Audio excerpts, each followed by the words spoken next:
بسم اللہ الرحمن الرحیم۔ السلام علیکم ورحمۃ اللہ۔ مسائل رمضان کورس ہمارا جاری ہے۔ اس سے پچھلے والے آڈیو میں روزے کے فضائل آپ کو ذکر کیے گئے تھے۔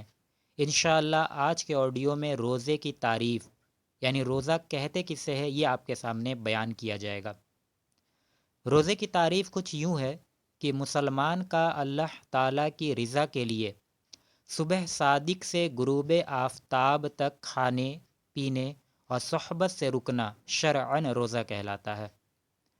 اگر اس تعریف پر آپ غور کریں تو اس میں چند قیودات ہے، چند کنڈیشن ہے۔ پہلا، اللہ کی رضا کے لیے، لہٰذا اگر کوئی شخص ریاکاری کے طور پر دوسروں کے سامنے افطار کر کے روزہ رکھ لیتا ہے، اب چونکہ یہاں رضائے الہی مقصود نہیں ہے، بس یہ ریاکاری یعنی دکھاوے کے لیے اگر روزہ رکھتا ہے تو پھر ایسا شخص روزے کے ثواب کا مستحق نہیں ہوگا، بلکہ اس ریاکاری کی وجہ سے یعنی دکھاوے کی وجہ سے ایسا شخص ہو سکتا ہے کہ عذاب کا مستحق ہو جائے۔ تو جب بھی بندہ روزہ رکھے تو اسے چاہیے کہ خالص اللہ کی رضا کے لیے روزہ رکھے۔ اس کے بعد دوسرا شرط روزے کے صحیح ہونے کے لیے وہ ہے صبح صادق سے غروب آفتاب تک کھانے پینے اور صحبت سے رکے رہنا۔ لہٰذا اگر کوئی شخص ان وقتوں کے درمیان کھانے پینے اور صحبت سے رکا رہتا ہے روزے کی نیت کے ساتھ تو پھر ایسا شخص روزے دار کہلائے گا۔ دیکھیں، صبح صادق کہتے ہیں کہ جب سحری کا وقت ختم ہو جائے اور فجر کا وقت طلوع ہو جائے۔ لہٰذا اس سے پتہ چلا کہ اگر کوئی شخص طلوع فجر یعنی فجر کا وقت طلوع ہونے کے بعد بھی اگر کھاتا پیتا رہا تو پھر ایسے شخص کا روزہ نہیں ہوگا۔ اسی طرح غروب آفتاب تک بھوکے پیاسے رہنا، لہٰذا اگر کوئی شخص غروب آفتاب یعنی سورج کے ڈوبنے سے پہلے اگر کھاتا پیتا رہا یا صحبت میں مبتلا ہو گیا تو پھر ایسے شخص کا روزہ نہیں ہوگا۔ اب اس کی کیا تفصیل ہے یہ تو مکمل تفصیل آپ کو انشاءاللہ آگے کے آڈیو میں بتایا جائے گا۔ فی الحال آپ اس تعریف کو اچھے طریقے سے اپنے ذہن میں محفوظ کر لیجئے۔ اس کے بعد آپ یاد رکھیے گا کہ روزہ 5 قسموں پر ہے۔ کبھی تو روزہ فرض ہوتا ہے، کبھی روزہ واجب ہوتا ہے، کبھی نفل، کبھی مکروہ تنزیہی اور کبھی مکروہ تحریمی۔ روزہ فرض کب ہوتا ہے؟ جیسے رمضان کا روزہ کہ ہر عاقل بالغ مسلمان مرد ہو یا عورت اس پر رمضان کا روزہ رکھنا فرض ہے۔ اسی طرح اگر کوئی شخص رمضان کا روزہ نہیں رکھتا ہے تو بعد میں اس کی قضا کرنا اس پر فرض ہے، تو یہ فرض روزہ کہلاتا ہے۔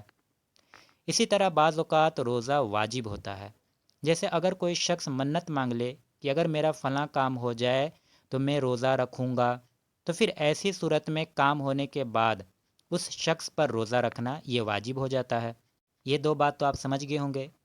اس کے علاوہ یاد رکھیے گا کہ روزہ کبھی نفل ہوتا ہے، جیسے 15 شعبان کا روزہ، یوں ہی محرم کا روزہ اور لیلۃ القدر وغیرہ کا روزہ جو ہم رکھتے ہیں یہ نفلی روزہ کہلاتا ہے۔ اس کے علاوہ بعض اوقات روزہ مکروہ تنزیہی بھی ہوتا ہے۔ مکروہ تنزیہی کا مطلب شریعت پسند نہیں کرتا اس بات کو کہ آپ اس دن کا روزہ رکھیں۔ وہ کون سا دن ہے؟ جیسے ہفتے کا دن کا روزہ رکھنا، ہفتے کے تعظیم کی نیت سے، یعنی اگر کوئی شخص صرف جمعے کے دن کا روزہ رکھتا ہے، جمعے کی تعظیم کی نیت سے، ہفتے کے دن کا روزہ رکھتا ہے ہفتے کی تعظیم کی نیت سے، تو یہ مکروہ تنزیہی کہلاتا ہے، کیونکہ یہ یہودیوں کا طریقہ ہے۔ لہٰذا شریعت اس کو پسند نہیں کرتا ہے کہ صرف ہفتے کے دن کا روزہ رکھا جائے، بلکہ اس کے ساتھ آگے یا پیچھے کے دن کا روزہ بھی ملا لیا جائے۔ اور آخر میں یاد رکھیے گا کہ کبھی روزہ مکروہ تحریمی بھی ہوتا ہے۔ مکروہ تحریمی کا مطلب ہوتا ہے حرام کے قریب قریب، یعنی بندہ اگر اس دن روزہ رکھے گا تو گناہ گار ہوگا۔ وہ کون سا دن ہے؟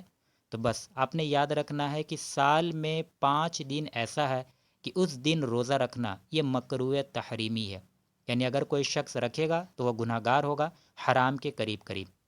پہلا، عید الفطر کے دن، یعنی رمضان ختم ہونے کے بعد جسے ہم میٹھی عید کہتے ہیں یعنی عید الفطر، اس دن روزہ رکھنا یہ مکروہ تحریمی ہے، بندہ گناہ گار ہوگا۔ اس کے علاوہ 4 دن اور کون کون سے ہیں؟ بقرعید، بقرعید کا 10 تاریخ، 11، 12 اور 13، یہ 4 ہو گئے، اور عید الفطر یہ 5۔ تو پورے سال میں کل یہ 5 دن روزہ رکھنا یہ مکروہ تحریمی ہے۔ ان 5 دن کے علاوہ کبھی بھی آپ سال میں روزہ رکھنا چاہیں تو بالکل رکھ سکتے ہیں۔ تو امید کرتے ہیں کہ یہاں تک آپ اچھے طریقے سے سمجھ گئے ہوں گے کہ روزے کی کیا تعریف ہے اور کب روزہ فرض ہوتا ہے، کب واجب، کب مکروہ تحریمی ہوتا ہے۔ انشاءاللہ اب ہر ایک کی تفصیل آپ کو ذکر کی جائے گی۔